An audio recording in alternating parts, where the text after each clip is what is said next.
I'm Victoria Engleheart, and I live here at the Priory in Stoke by Nayland in Suffolk.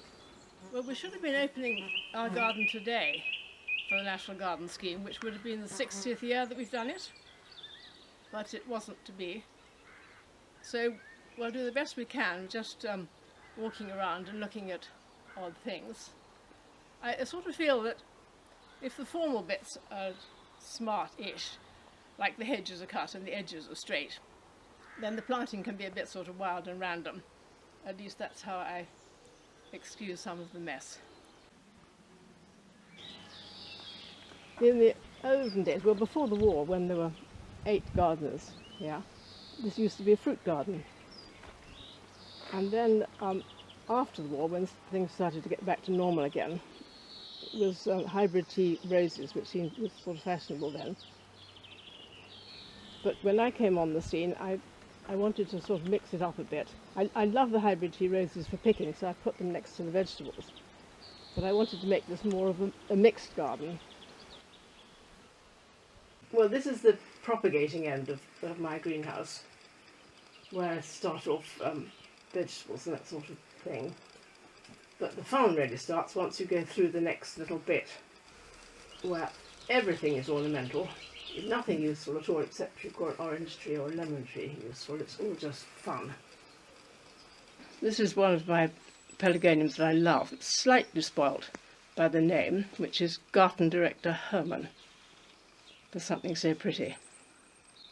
And then a little bit further on is my absolute favourite, which is an old one called Lord Bute. Otherwise, it's just a general mess, just a complete mixture.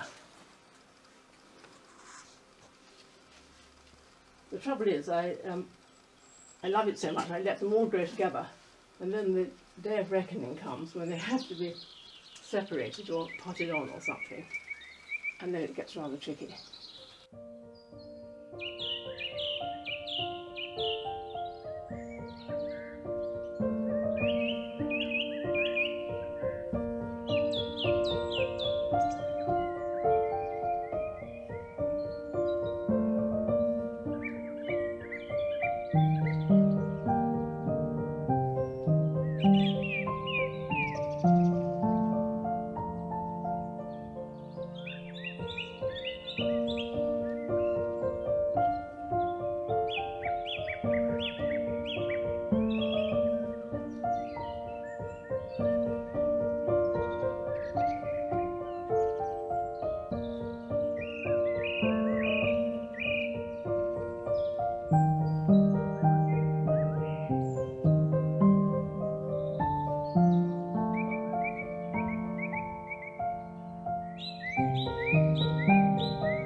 This is the kitchen garden, which I've made with raised beds, I suppose about 20 years ago or so, because it's easier for me to manage.